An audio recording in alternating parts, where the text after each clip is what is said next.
ನಮಸ್ಕಾರ ಸ್ನೇಹಿತರೆ. ಕ್ವಾಟ್ಲೆ ಕಿಚನ್ ಕಾರ್ಯಕ್ರಮದಲ್ಲಿ ಕುಕ್ಕಳಿಗೆ ಪ್ರಶಾಂತ್ ಟಾರ್ಚರ್ ಕೊಡ್ಬೇಕಿತ್ತು. ಆದ್ರೆ ಸ್ವತಃ ಕ್ವಾಟ್ಲೆ ಪ್ರಶಾಂತ್ ಗೊಳು ಅಂತ ಅತ್ಬಿಟ್ರು. ಅನುಪಮಾ ಗೌಡ ಬಗ್ಗೆ ಮಾತಾಡಿ. ಅನಂತರ ಪ್ರಶಾಂತ್ ಪಶ್ಚಾತ್ತಾಪ ಪಟ್ರು. ಕ್ವಾಟ್ಲೆ ಕಿಚನ್ ಕಾರ್ಯಕ್ರಮದಲ್ಲಿ ಗಿಚ್ಚಿಗಿಲಿ ಖ್ಯಾತಿಯ ಪ್ರಶಾಂತ್ ಕ್ವಾಟ್ಲೆ ಆಗಿದ್ದಾರೆ. ಕ್ವಾಟ್ಲೆ ಕೊಡೋದಷ್ಟೇ ಪ್ರಶಾಂತ್ ಕೆಲಸ. ಕುಕ್ಕಳಿಗೆ ಗೋಳು ಕೊಡೋದು ಬಿಟ್ಟು ತಾವೇ ಗೊಳ್ಳೋ ಎಂದು ಪ್ರಶಾಂತ್ ಕಣ್ಣಿಟ್ಟಿದ್ದಾರೆ. ಹೀಗ್ಯಾಕಾಯ್ತು ಗೊತ್ತಾ? ಇಲ್ಲಿದೆ ನೋಡಿ. ರುಚಿ ರುಚಿಯಾದ ನಾನ್ ವೆಜ್ ಅಡುಗೆಗಳನ್ನ ಮಾಡಿ ತೀರ್ಪುಗಾರರಿಂದ ಬೇಷ್ ಎನಿಸಿಕೊಂಡಿರುವ ಕುಕ್ ರಾಘವೇಂದ್ರ. ಎಂತಿಪ್ಪ ರಾಘವೇಂದ್ರಗೆ ಕಳೆದ ವಾರ ಪ್ರಶಾಂತ್ ಜೋಡಿಯಾಗಿದ್ರು. ಮೆನ್ ಅಡುಗೆ ಮಾಡುವ ಟಾಸ್ಕ್ ನಲ್ಲಿ ಇಬ್ಬರು ಕುಕಿಂಗ್ ನಲ್ಲಿ ಬ್ಯುಸಿ ಆಗಿರುವಾಗಲೇ ರಾಘು ಪ್ರಶಾಂತ್ ಟೇಬಲ್ ಬಳಿ ಕುರಿ ಪ್ರತಾಪ್ ಬಂದ್ರು. ಈ ವೇಳೆ ಪ್ರಶಾಂತ್ ಆಡಿದ ಮಾತು ವಿವಾದಕ್ಕೆ ಗ್ರಹಿಸವಾಯಿತು. ಕುರಿ ಪ್ರತಾಪ್ ಬಂದಾಗ ಅನುಪಮಾ ಅಕ್ಕನ ಆಂಕರಿಂಗ್ ಏನೋ ಒಂಥರ ಮಜಾ ಇಲ್ಲ. ನಿಮ್ಮ ಆಂಕರಿಂಗ್ ಫುಲ್ ಮಜಾ ಇದೆ. ನಿಮ್ಮ ಆಂಕರಿಂಗ್ ನನಗೆ ಸಿಕ್ಕಾಪಟ್ಟೆ ಇಷ್ಟ. ಅದಕ್ಕೆ ನಾನು ಈ ಶೋ ಒಪ್ಪಿಕೊಂಡಿದ್ದು ಎಂದು ಪ್ರಶಾಂತ್ ಹೇಳ್ಬಿಟ್ರು.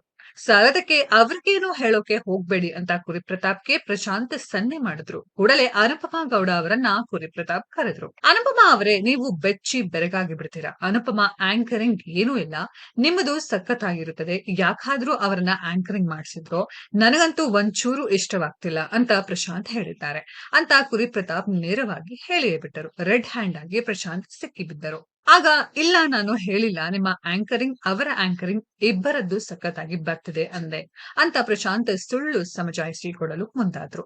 ಆ ಕೂಡಲೇ ಇಲ್ಲ ಇಲ್ಲ, ಹಂಗಿದ್ದಿದ್ರೆ ನಾನ್ಯಾಕೆ ನಿಮ್ಮನ್ನ ಕರ್ಕೊಂಡ್ ಬರ್ತಿದ್ದೆ ಅಂತ ಅನುಪಮಾ ಗೌಡಗೆ ಕುರಿ ಪ್ರತಾಪ್ ಪ್ರಶ್ನೆ ಮಾಡಿದ್ದಾರೆ. ಈ ವೇಳೆ ಅಕ್ಕ ಪ್ರಾಮಿಸ್ ಇಲ್ಲ ಅಕ್ಕ ಎಂದು ಪ್ರಶಾಂತ್ ಗೋಳಾಡಿದರು. ಏನು ಮಾತನಾಡದೆ ಅನುಪಮಾ ಗೌಡ ಕೋಪಿಸಿಕೊಂಡು ಹೋಗಿದ್ದಾರೆ. ಸ್ವಲ್ಪ ಹೊತ್ತಿನ ಬಳಿಕ ನೀನು ತಮಾಷೆ ಮಾಡ್ತೀಯಾ ಓಕೆ, ಆದ್ರೆ ಪ್ರತಿ ಬಾರಿ ಕೆಲಸದ ಬಗ್ಗೆ ಮಾತನಾಡಬಾರ್ದು.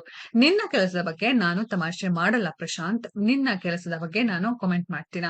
ನನ್ನ ಕೆಲಸದ ಬಗ್ಗೆ ಮಾತನಾಡಬೇಡ. ನಾನು ತುಂಬಾ ಶ್ರದ್ಧೆಯಿಂದ ಕೆಲಸ ಮಾಡ್ತೀನಿ ಅಂತ ಕೊಂಚ ಸಿಟ್ಟಿನಿಂದ ಕೊಂಚ ಬೇಜಾರಿನಿಂದ ಅನುಪಮಾ ಗೌಡ ಹೇಳಿದ್ರು. ಈ ವೇಳೆ ನೀನ್ ಯಾಕೆ ಹೇಳ್ಬೇಕು ಹಾಗೆ ಎಂದು ಪ್ರಶಾಂತ್ಗೆ ಕುರಿ ಪ್ರತಾಪ್ ಪ್ರಶ್ನೆ ಮಾಡಿದ್ರು. ಆಗ ನಮ್ಮ ಹುಡುಗ ಹೋಗ್ಲಿ, ಎಷ್ಟು ಸಲಿ ಮಾತು ಕೇಳೋದು ಹೇಳಿ, ನಮಗೂ ನೋವಾಗಲ್ವಾ ಅಂತ ತಮ್ಮ ಅಸಮಾಧಾನವನ್ನ ಅನುಪಮಾ ಗೌಡ ಹೊರಹಾಕಿದ್ದಾರೆ. ಸ್ನೇಹಿತರೆ, ಯಾರೆಲ್ಲ ಕ್ವಾಟ್ಲೆ ಕಿಚನ್ ಫಾಲೋ ಮಾಡ್ತಾ ಇದ್ದೀರಾ, ಅದ್ರ ಬಗ್ಗೆ ನಿಮ್ಗೇನ್ ಅನಿಸ್ತಾ ಇದೆ ಅನ್ನೋದ್ರ ಬಗ್ಗೆ ಕಾಮೆಂಟ್ ಬಾಕ್ಸ್ ಅಲ್ಲಿ ಕಾಮೆಂಟ್ ಮಾಡಿ.